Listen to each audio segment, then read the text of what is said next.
अस्सलाम वालेकुम एवरीवन। तो उम्मीद करता हूँ आप सब खैर खैरियत से होंगे। तो आज एक बहुत ही अहम टॉपिक है। अगर आप किसी भी कंट्री में जा रहे हो तो सबसे बड़ा मसला जो है अकोमोडेशन का है।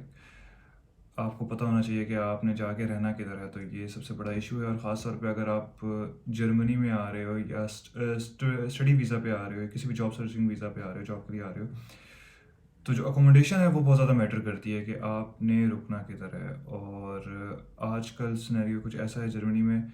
अगर मैं स्पेशली बात करूँ बर्लिन की, तो यहाँ पे रूम्स मिलना बहुत ज़्यादा मुश्किल हो गया है। एक एक रूम में दो दो तीन तीन बंदे भी रह रहे होते हैं, इतना ज़्यादा टफ हो गया यहाँ पे सिचुएशन। और कुछ लोगों को नहीं पता होता कि यहाँ पे रूम सर्च किस तरह करना है। वो बस ग्रुप्स में पोस्ट किए जा रहे होते हैं कि रूम नहीं मिल रहा, रूम नहीं मिल रहा, रूम नहीं मिल रहा। वो सर्च करते ही नहीं है, वो बस इसी उसमें लगे रहते हैं कि रूम नहीं मिल रहा। तो यहाँ पे मैं बताऊँगा आपको, वेबसाइट्स कुछ बताऊँगा जिस पे आप अप्लाई कर सकते हो, उनके थ्रू भी आपको रूम मिल सकता है। और अगर आप पाकिस्तान से आ रहे हो, तो पाकिस्तान का क्या है, पूरे जर्मनी में ना पीएसए के नाम से एक ऑर्गेनाइजेशन बनी हुई है, पाकिस्तान स्टूडेंट एसोसिएशन बनी हुई है बेसिकली। पीएसए, आप जिस सिटी में भी जाते हो आप आगे नाम रखो। जिस तरह आप अगर मैं फ्रैंकफर्ट में जा रहे हो तो आप पीएसए फ्रैंकफर्ट लिखोगे फेसबुक पे तो ग्रुप आ जाएगा। पीएसए म्यूनिख लिखोगे तो ग्रुप आ जाएगा। पीएसए कोलोन या आखन लिखोगे ग्रुप आ जाएगा। बर्लिन लिखोगे पीएसए बर्लिन तो उसका ग्रुप आ जाएगा। तो और इसी तरह पाकिस्तान इन डॉइचलैंड के नाम से ग्रुप है फेसबुक पे, या स्टडी एंड लाइफ के नाम से भी मेरे ख्याल से ग्रुप है। और बर्लिन का सबसे बड़ा जो ग्रुप है बज़्म बर्लिन के नाम से है। तो अगर आप बर्लिन में स्पेशली आ रहे हो तो पीएसए बर्लिन या बज़्म बर्लिन में आप ऐड हो जाओ। और अगर आपको रूम है तो आप वहाँ पे पोस्ट कर दो। अगर किसी के पास पाकिस्तानी कम्युनिटी में से किसी के पास रूम होगा तो वो बेसिकली आपको बता देगा यार ये रूम है, इतना रेंट है इसका, तो आप बेसिकली उससे डायरेक्ट कांटेक्ट कर सकते हो।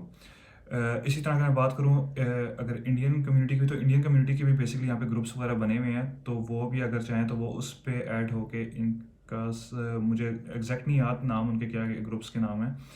तो वो भी उनके भी फेसबुक पे कम्युनिटी बेसिकली बनी हुई है, हर सिटी के हिसाब से बनी हुई है। और इसी तरह पाकिस्तान की भी बनी हुई है, हर सिटी के हिसाब से पाकिस्तान स्टूडेंट एसोसिएशन बनी हुई है, पीएसए। तो आप वहाँ पे बेसिकली पोस्ट कर सकते हो। आने से पहले कोई क्यूरी वगैरह है वो आप पूछ सकते हो। कुछ सामान लेकर आना है वो आप उनसे आप डिस्कस कर सकते हो, क्या क्या चीज़ें इंपॉर्टेंट है, ये चीज़ें हैं। तो ये तो हो गया आपका। पहले अगर आपको खुद रूम नहीं मिल रहा तो आप यहाँ पे पोस्ट करो, पीएसए में पोस्ट करो या किसी ग्रुप वगैरह में पोस्ट करो। सेकंड चीज़ यहाँ पे जो सबसे बड़ा होता है स्कैम होता है आपके साथ। अगर आप पाकिस्तान में बैठे हुए, इंडिया में बैठे हुए और आपको नहीं पता जर्मनी का, तो लोग क्या करते हैं वहाँ से डायरेक्ट अमाउंट ट्रांसफ़र कर देते हैं यहाँ पे। कोई भी बंदा आपको बोलता है कि यार ये रूम है, आपको पिक्चर वगैरह वीडियो वगैरह भेजता है, तो आप उसको पैसे ट्रांसफ़र करते हो। तो जब आप यहाँ पर आते हो तो वो रूम होता ही नहीं है बेसिकली, उस एड्रेस पे कुछ होता ही नहीं है, या कोई वहाँ पे कोई और रह रहा होता है, तो वो स्कैम बहुत ज़्यादा होता है। तो कोशिश करनी है आपने पैसे पहले ट्रांसफ़र नहीं करने। आप ग्रुप, मैंने जिस तरह बताया ग्रुप बने हुए हैं, तो आप वहाँ पे पोस्ट कर दो कि यार ये रूम है, ये बंदा मुझे इस लोकेशन पे इस प्राइस पे ये रूम दे रहा है, तो काइंडली मेरे बिहाफ पे कोई जाके वो जगह चेक कर ले।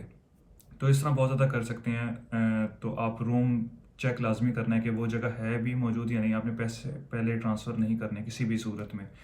अच्छा, दूसरी चीज़ आ गई, यहाँ पे एक वेबसाइट है वेगे गसूत के नाम से। तो वेगे होता क्या है, वेगे बेसिकली एक अपार्टमेंट टाइप आप कह लो। उसमें डिफरेंट रूम्स होते हैं, 3 to 4 रूम्स होते हैं। और किचन और बाथ जो होता है वो बेसिकली शेयर्ड होता है। तो रूम्स में डिफरेंट कम्युनिटीज़ के, आपके डिफरेंट कल्चर के, डिफरेंट कम्युनिटी के, डिफरेंट नेशनलिटीज़ के लोग रह रहे होते हैं। वो स्टूडेंट भी हो सकते हैं, जॉब वाले भी हो सकते हैं, या और भी कोई फैमिली वगैरह भी हो सकती है। डिपेंड करता है वेगे में आपके साथ रह कौन रहा है। तो वेगे गज़ूत एक वेबसाइट है। तो इसमें आपने क्या होता है, इसमें आप पहले अपने आप डिस्क्राइब कर लो, एक इन्फॉर्मेशन वगैरह ना, अपनी पूरा पैराग्राफ लिख लो कि आपका नाम क्या है, आप यहाँ पे जर्मनी करने के आ रहे हो। क्योंकि यहाँ पे जो हैं, जो लोकल हैं, वो बेसिकली पूरी प्रोफाइल पढ़ते हैं कि आपका बैकग्राउंड क्या है, आप किस चीज़ के लिए आ रहे हो, यहाँ पे कितना स्टे करोगे, आपकी हॉबीज़ क्या हैं, आप कितना इंटरेक्ट करते हो हमारे साथ कितना पार्टिसिपेट करते हो। तो ये चीज़ बहुत ज़्यादा मैटर करती है। और इस तरह मेरे भी 2 से 3 इंटरव्यू हुए हैं। तो वो प्रॉपर बिठा के आपसे, जितने भी टेनेंट बेसिकली वहाँ पे रह रहे होते हैं उस अपार्टमेंट में, वो आपका एक तरह से इंटरव्यू लेते हैं या आपसे थोड़ी सी हाय हेलो करते हैं, ताकि दूसरे का पता चल जाए कि वो किस हिसाब से है। तो फिर वो डिसाइड करते हैं इसको रूम देना है हमने या नहीं देना। तो ये चीज़ बहुत ज़्यादा मैटर करती है। आपने बस ये नहीं लिखना कि hi my name is this and मैं स्टडी के लिए आ रहा हूँ, ये 2-3 लाइनें नहीं लिखनी, आपने पूरा एक पैराग्राफ लिखना है जिसमें आपने अपनी पूरी हॉबीज़ वगैरह सब चीज़ें बताई हुई हो। तो फिर आप यहाँ पे अप्लाई कर सकते हो। अच्छा, दूसरी चीज़ आ जाती है, कुछ वेबसाइट्स हैं जिस तरह ईमो स्काउट होगी या इमोबिलिन स्काउट होगी, तो वो बेसिकली प्रोवाइड करती हैं मेंबरशिप्स, अपनी प्रोवाइड करती हैं। तो आपने मेंबरशिप नहीं लेनी किसी भी वेबसाइट, कोई भी वेबसाइट होगी, कोई आपको कह रहे हैं कि आप इसका हम कॉन्टैक्ट नंबर दे देंगे या इसका कुछ कर देंगे, क्योंकि कॉन्टैक्ट नंबर उन्होंने हाइड किए होते हैं, हम डायरेक्ट ऐड पे आप उससे कॉन्टैक्ट नहीं कर सकते। तो अगर कोई इस तरह का है तो काइंडली अवॉइड करेंगे, उसकी मेंबरशिप या उसकी सब्सक्रिप्शन ना लें, ठीक है। बहुत ज़्यादा तरीके हैं यहाँ पे और चीज़ें, मतलब रूम्स वगैरह लेने के या और किसी के थ्रू भी। तो काइंडली मेंबरशिप्स वगैरह ना लें, क्योंकि मेंबरशिप पे आप ना, वो आपको बेसिकली एक तरह से बाउंड कर लेते हैं और मिलता रूम आपको फिर भी नहीं है। क्योंकि मेरे फ्रेंड्स हैं, 2 से 3 मेरे फ्रेंड्स हैं, तो उन्होंने मेंबरशिप ली थी, तो काफ़ी उनको कुछ भी, एक तो रिप्लाई नहीं आया किसी भी तरफ से और पैसे वो ले लेते हैं, तो फ़ायदा नहीं है उस चीज़ का। उसके बाद अगर मैं स्टूडेंट्स की बात करूँ, अगर स्टूडेंट्स जो आना चाह रहे हैं, तो अगर मैं स्पेशली बर्लिन की बात करूँ, तो यहाँ पे एक है स्टूडेंट डॉफ के नाम से, स्टूडेंट डॉफ डोमेट्री है, स्टूडेंट्स की डोमेट्री है। तो वहाँ पे वो लोग अप्लाई कर सकते हैं, मैं लिंक और सब चीज़ें शेयर कर दूंगा। बेसिकली वहाँ पे 3 कैटेगरीज होती हैं, ए बी सी। तो हर कैटेगरी के डिफरेंट रेंट होते हैं, तो आप अपने हिसाब से, उनकी वेबसाइट पे सब चीज़ें मेंशन है, आप वेबसाइट पे देखो आपका कौन सा रूम अच्छा लग रहा है, आपको कौन सा बजट है आपका, तो आप उसमें अप्लाई कर सकते हो। तो वो वेटिंग लिस्ट होती है उनकी, अगर आप आने से 2 या 3 महीने पहले अप्लाई करोगे तो आपका नाम आ जाएगा। अगर आप किसी और स्टूडेंट डॉमेट्री का में अगर आप अप्लाई करते हो, कोई भी अगर अप्लाई करता है, मैं स्टूडेंट ऑफ की नहीं बात कर रहा, वैसे भी किसी अगर स्टूडेंट डॉमेट्री में आप अप्लाई करते हो तो वो काफ़ी टाइम लेते हैं, क्योंकि इंटरनेशनल स्टूडेंट्स लाइक पूरी दुनिया से अप्लाई कर रहे होते हैं, तो आपको थोड़ा सा वेट करना पड़ता है। ये नहीं कि आपकी कल फ्लाइट है तो आप आज अप्लाई कर रहे हो, तो आप चाहते हो कि आपको कल ही रूम मिल जाए, तो इस तरह नहीं होगा। आपने अप्लाई लाइक 1 to 2 months पहले आपने अप्लाई करना है, जिस जगह भी आपने मतलब रहना है अकोमोडेशन के लिए ना, इन वेबसाइट। बाकी कुछ प्राइवेट वेबसाइट्स हैं, कुछ प्राइवेट कंपनीज हैं, उनका भी मैं डिस्क्रिप्शन वगैरह या यहाँ पे मैं पोस्ट कर दूंगा। ये वेबसाइट्स हैं, आप यहाँ पे जाके आप सर्च कर सकते हैं।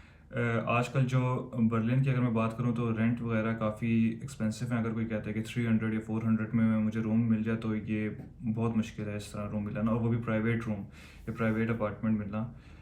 लाइक आजकल जो रेट चल रहे हैं वो 700, 800, 1000 तक भी जा रहे हैं, तो काफ़ी एक्सपेंसिव हो गया यहाँ पे बर्लिन में, ख़ास तौर पे अकोमोडेशन मिलना।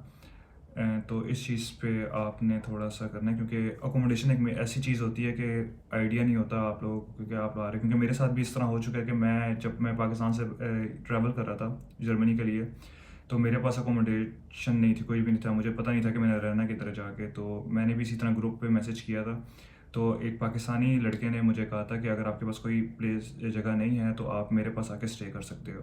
तो अगर आपके पास, किसी के पास भी जगह नहीं है, अगर आपको कुछ नहीं मिल रहा, अकोमोडेशन नहीं मिल रही, तो आप पोस्ट कर दो, कोई ना कोई आपको अकोमोडेट कर लेता है कुछ दिनों के लिए। फिर आप यहाँ पर आके आप बेसिकली आप रूम सर्च कर सकते हो अपने हिसाब से, फिर आपको आइडिया हो जाता है। तो ये काफ़ी अच्छी चीज़ है, मतलब यहाँ की कम्युनिटी वगैरह काफ़ी अच्छी है। पाकिस्तानी कम्युनिटी की अगर बात की जाए, कोई भी अगर इंडियन कम्युनिटी की भी बात की जाए, मेरे काफ़ी अच्छे इंडियन दोस्त भी हैं। तो अगर मुझे कोई हेल्प वगैरह चाहिए होती है, या जिस तरह रूम की अगर बात करूँ, रूम नहीं मिल रहा होता, तो मैं अगर उनको बोलूँ तो वो रूम वगैरह इस तरह अरेंज कर देते हैं।